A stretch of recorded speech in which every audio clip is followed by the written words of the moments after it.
एक घने जंगल में एक गांव था जहां लोग रात में बाहर जाने से डरते थे। एक दिन मोहन नामक युवक जंगल में अपना रास्ता भटक गया।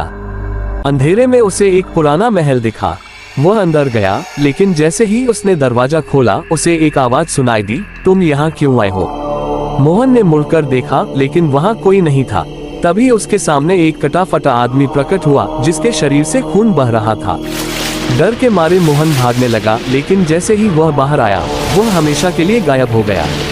अगले दिन उसकी लाश महल के पास मिली।